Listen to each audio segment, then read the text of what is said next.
एक महिला भक्त वृंदावन से बिहारी जी लेकर अपने घर आई और तभी बाहर से गोलू घर के अंदर आया और माँ से पूछता है कि माँ ये कौन है। तो मैया ने बोला ये भगवान है और ये ही हमारे मालिक हैं। अब तो घर में जब भी कोई नई चीज बनती तो सबसे पहले बिहारी जी को भोग लगता। पहले यह सब चीजें गोलू को सबसे पहले मिलती थी। इससे गोलू बहुत चिढ़ने लगा और मन ही मन ठाकुर जी को कोसने लगा। एक दिन गोलू की माँ काम पर जाते समय बोली, गोलू यमुना जी से मटके में जल भरकर लाना।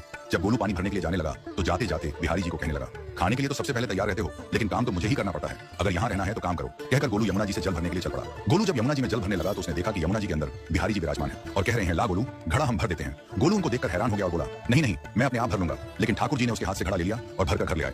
गोलू घर आकर डर रहा था कि अगर माँ को पता लगा कि मैंने ठाकुर जी से काम करवाया है तो आज मेरी पक्की पिटाई होगी। माँ ने घर आकर बिहारी जी को गीले कपड़ों में देखा तो एकदम से हैरान हो गई और कहने लगी कि गोलू ये जरूर तेरी शरारत है, जरूर तूने ही इन पर जल डाला है। गोलू ने अपनी माँ को समझाने का बहुत प्रयास किया लेकिन माँ ने उसको डांट कर चुप करा दिया और ठाकुर जी के भीगे हुए वस्त्रों को बदलने लगी। अगले दिन जब माँ ने गोलू को अनाज पिसवाने का काम दिया तो बिहारी जी फिर अनाज का कनस्तर ले आए और माँ को ठाकुर जी के वस्त्रों के ऊपर सूखा आटा पड़ा मिला। तो माँ ने फिर गोलू को डांटा कि तुझे पता नहीं कि ये हमारे भगवान है और तू भगवान के साथ शरारत करता है, आज तूने फिर इनके ऊपर आटा फेंका है। तो गोलू शपथ लेकर कहने लगा, नहीं माँ मैंने कोई शरारत नहीं करी है, ये तो मेरे हाथ से गेहूं का कनस्तर लेकर खुद पिसवा कर आए हैं। गोलू की माँ आज बहुत गुस्सा हुई। अगले दिन फिर माँ बोली, बेटा गोलू आज तुम्हारे बाबा बाहर गांव से वापस लौट आएंगे, बस आज का ही काम है, तुम जंगल से थोड़ी लकड़ियां ले आना। गोलू फिर डर गया, कहीं ठाकुर जी फिर मेरे पीछे ना आ जाएं। गोलू ने माँ को बोला कि मैं चला तो जाऊंगा लेकिन बिहारी जी को समझा लो, वो मेरे पीछे ना आई। उसकी माँ हंसकर बोली, हाँ हाँ समझा दूंगी, तुम जाओ तो सही। गोलू जल्दी जल्दी लकड़ियां लेने जंगल में चला गया और माँ काम पर चली गई। लेकिन उस दिन माँ काम से जल्दी वापस आ गई और देखा बिहारी जी अपनी चौकी पर विराजमान नहीं है।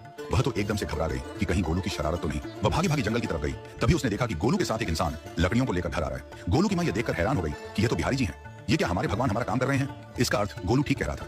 वह जल्दी जल्दी भागकर ठाकुर जी के पास गई और लकड़ियां उनके हाथ से लेते हुए उनके चरणों में गिरकर रोती हुई बोली, हे बिहारी जी ये आप क्या कर रहे हो, मुंह गरीब का काम क्यों कर रहे हो। ठाकुर जी मुस्कुराते हुए बोले, हमें तो तेरे बेटे पर बहुत प्यार आता है, सब लोग हमें भगवान समझते हैं लेकिन एक तेरा बेटा ही था जो हमको अपना मानता था। अपना मानकर वो हमें डांट भी देता था, हमारे साथ गुस्सा भी करता था और जो हमें एक बार अपना मान लेता है तो हम उसके मान के लिए उसके ही हो जाते हैं।